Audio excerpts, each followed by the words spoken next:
Sige, go!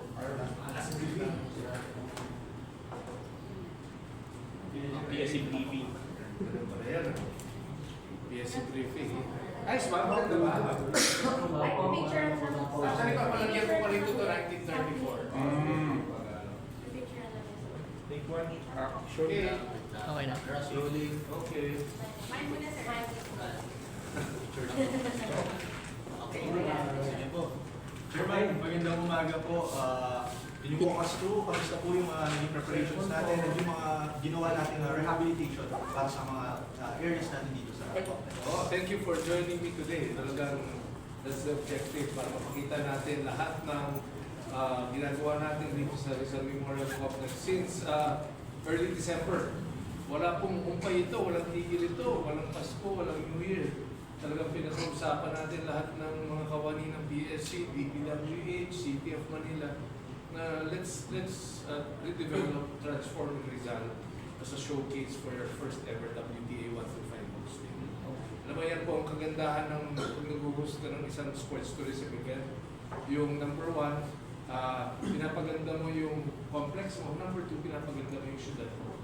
And nagtutulungan lahat. And maraming salamat, Sec Vince, Mayor Isko, PSC, Office of the President, lahat po yan. At itong magandang media room natin, lahat po yan. Dahil po nag-host tayo ng WTA. So thank you very much. It was a field that. Chairman, ilang percent ready na yung venue natin, particularly yung tennis courts natin for the upcoming event? Sa aking palagay, mga 95% na yan. No? Mga 95% na ready na yan. Last week, some of you were here. Layo pa. Ngayon tapos na. In the next 48 hours, total transformation na yan. Pati yung entrance ng Rizal Memorial, fan zone, papunta sa tennis court, pati yung garden, kung saan yung nakita nyo kanina na nila landscape. So, yeah, 48 hours. The next 48 hours will be ready. Sir, yesterday, nag-confer si Alex that she will be playing in the first ever Philippine Women's Open. Gano'n kalaking bagay to actually have her here. I'm sure na maglalaro siya. Yeah, this is what we've been waiting for. Alam mo, dapat lang di ba? Realization ko nga rin yan as chairman na pag meron talagang magaling na Pilipinong atleta na nandiyan sa international field, world stage, it is just right, it is a must that we organize something to host them in the Philippines. Ganyan rin naman yung request natin kay Senator Manny Pacquiao. Ganyan rin naman ang request natin pag naglalaro yung Pinas Pilipinas, yung Alas, volleyball team. So, if there's an opportunity to host all our world-class athletes in the country, we will do that. Not just in Manila, but in Cebu, in the other parts of the country. Yan ang talagang program natin sa PSC. Matagal na, di ba? Yung Sports Tourism Showcase. So, talagang very, very excited lahat. Excited ang mga atleta, excited yung mga batang tennis, excited. Ako, if I show you the list for request for tickets, para bang hindi na ako makahinga. Pero it's a good problem. We will try to accommodate everyone. That is why we added 2,000 seats. But iba-iba naman araw yan, iba-iba naman opportunity yan. And I'm sure you know, hindi lang naman si Alex ang masarap panoorin dyan at magandang panoorin dyan. These are world-class tennis players. Lahat po ng laro dyan, sulit. Lahat po ng laro dyan dapat panoorin. And we have to take advantage of this so that we can grow WTA in Manila. Siguro ngayon, 125, next year, 250, in 2028, 500 or 1,000, kung meron gano'n, then it's really good for Philippine tennis.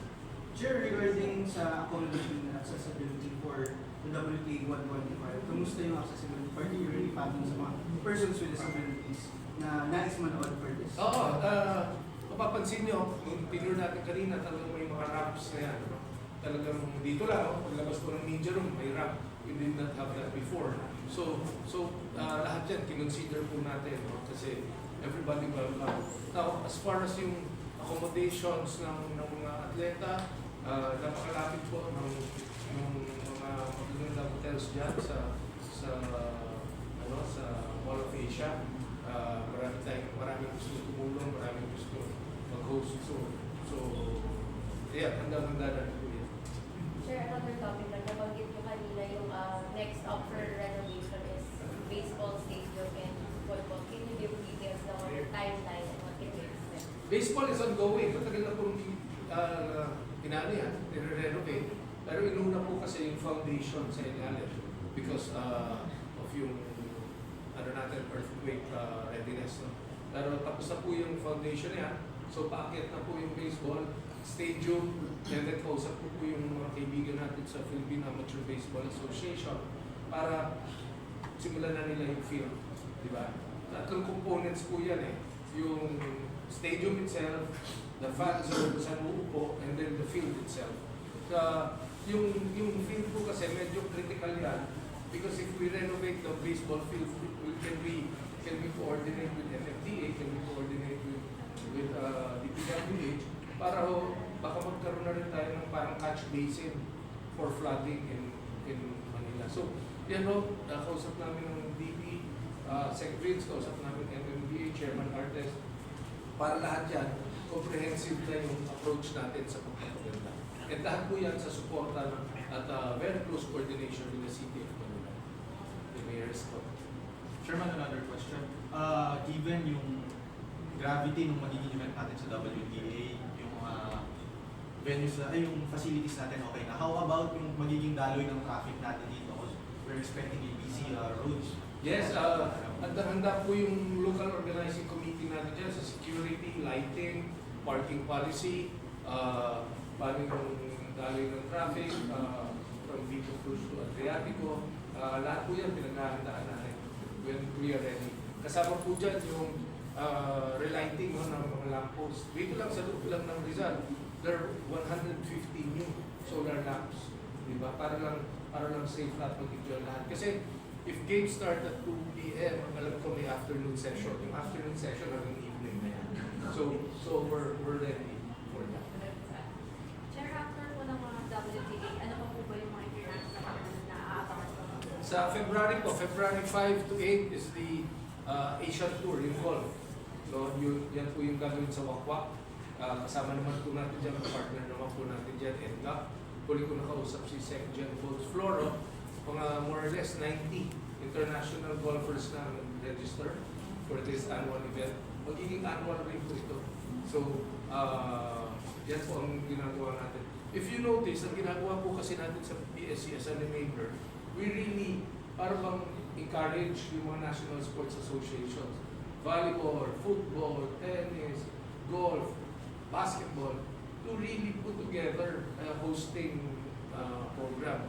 That's why in the next few months, meron rin championship sa sepak takraw, may world championship rin po sa sambo, may world championship rin po sa karate, meron rin po cycling. So, the last time we had a meeting with the NSTE, yung organizing committee po ng mga sports na to, sabi namin, siguro lalabas nito mga once a month there will be a hosting. And it's good. It's really good for sports. It's good for tourism. So all out po yan. Kasama natin dyan, CHESA, GOP, PAGCOR, DBM, tsaka DILG, and the Office of the President, of course. Earlier, nabanggit niyo po yung pag-transfer ng Philippine Taekwondo Association nearby sa Ninoy Aquino Stadium instead of dito sa side ng Rizal Memorial. Can you tell us, ano po yung magiging laman nitong dito sa side naman ng ating RMCU? Ito sa side niya, baseball, stadium yan eh. And for 30 years na dyan yung Taekwondo. Daming ginawang national athlete yan. Pero it's too small for them now. Kasi ang nangyari po, pinalaki yung mga foundation eh. Para nga for earthquake preparedness. So, it's too small for them. So, naghanap tayo ng lugar. Pina-identify ko yung dating bowling center. That's more than 1,000 square meters. And na-identify namin na ginawa yan, pwede paglagyan ng bleacher. So, in partnership with PTA, the Philippine Taekwondo Association and PSC, tutulungan po kami for the funding of that. That is how we encourage NSAs now. Diba? Para they generate income, may pondo nilalaan yung PSC, pero dapat meron rin silang counterpart. And si Taekwondo, since it's a very successful or very professional organization, sabi nila, they're so excited because it will become a Philippine Taekwondo center. And I think we can do that in the next 8 to 10 months. Chairman, going back to the Ayala, we saw what happened sa Melbourne. Even yung Court 16 nila of the Rod Laver was not enough to contain the fans of Alex Ayala. Pag nangyari po dito yon, parang mga Ascals of 10-15 years ago, mapunong-mapuno, how do you plan to... Yes. Isa po sa pinano na dyan is, di ba, beside the main court is the Dakudao. That's another 600 seats. And then, katabi naman po yan is the baseball field. Na pag binuksan mo yung gate doon, nandun na rin siya. So all of that were really analyzing if we can, kung talagang mag-overflow, paglagay na tayo ng lead wall dyan sa baseball field. No? We can do that easily. But yes, nakita natin nga yung reaction ng crowd sa Melbourne. And at least nabigyan tayo ng idea na when fans are just so excited, talagang maghihintay ng ilang oras para lang mapanood mo na si Alex. O masilayan man lang si Alex, hindi ka mapanood eh. Masilayan lang, makita mo lang dumaan. So yes, we're prepared for that. Chairman, with regards na dun sa bagong media center natin, of course, this will be served as a official venue na rin for PSA Forum and Taps Usapang Sports. So, anong kinagandaan nitong media center para sa amin lahat, ng mga, hindi lang mga veterano, pati na rin sa mga papasibol pa lang ng mga sports writers and content creators? Well, ano yun eh, di ba? Siyempre, lagi tayo nag-invite ng mga VIP. Marami tayong mga bisita nag-invite dito. So, nararapat lang na i-improve talaga natin itong facility na ito. No overdue. But talagang sinama na natin to dito sa hosting na to para naman any press conferences in the future, everybody can use this space. Lastly, of course, sa Phil Sports, tuloy-tuloy pa rin ba yung ating mga updates sa ating rehabilitation? Andiyan yung Phil Sports swimming pool, pinapalawak pa yung athletes dormitory, and then, could you share to us the updates din sa Phil Sports? So, good point yun. Yung swimming pool talagang world class na yan. Matatapos na siguro yan in 3 to 4 months.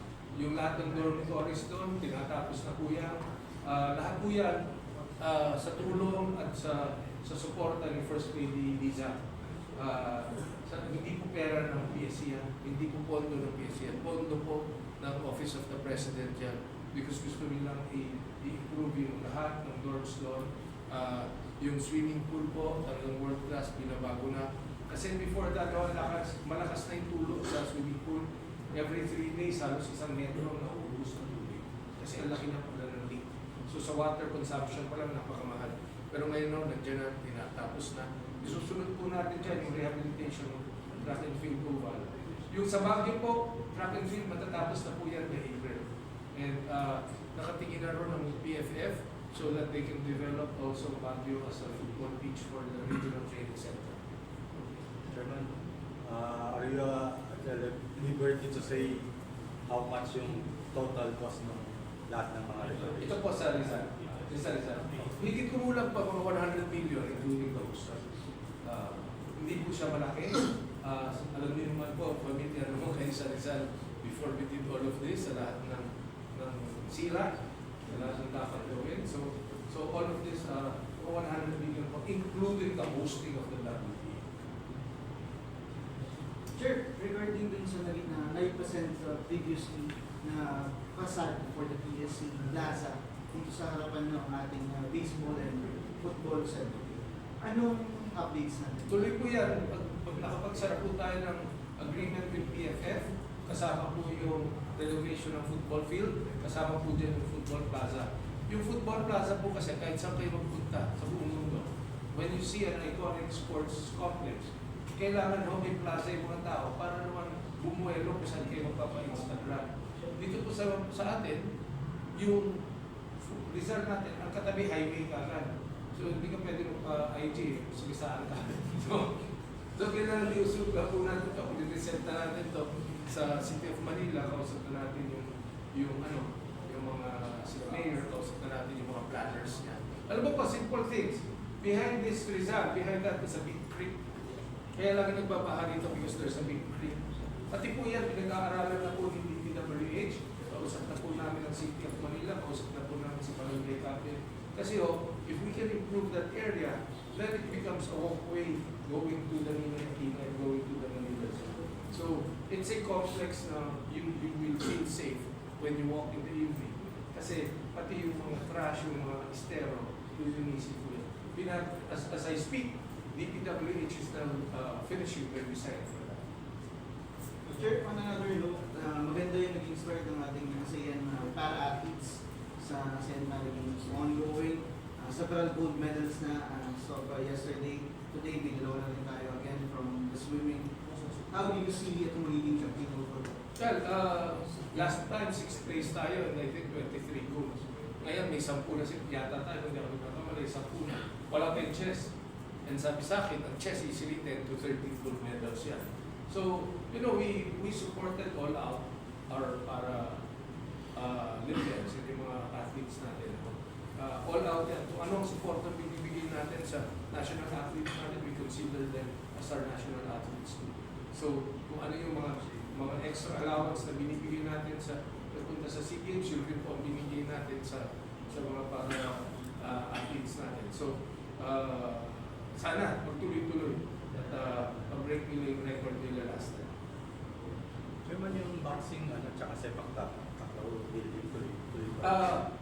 Pinag-aaralan lang natin kasi may mga ibang aalis, di ba? Ang badminton, meron na kasi sila sa Tipolo, di ba? So, pwede na. Kailangan i-renovate natin yung gymnastics kasi nga, bumabaha dyan. So, kailangan maayos natin yan. So, all of that, pag pinag-aaralan po natin yung result, actually divided siya into 3 or 4 zones. Lahat po nung nandito, nakikita nyo, dito yung pwedeng racket sports. Yung nandun po sa likod, pwede po nandun yung wushu, wrestling, judo, taekwondo, tapos dito po yung baseball, then yung football. So ganun, sinuzone lang po natin yan para mas madali rin, even for people to understand na kung nakita niya, ito dito ang swimming, dito ang baseball, dito ang football. So all of that, we are taking, studying kung paano natin minamaster that so that yung ikot ng atleta at ng mga tao, when we open this up to the Filipino people, then maganda na siya. Thank you. Thank you, Chairman.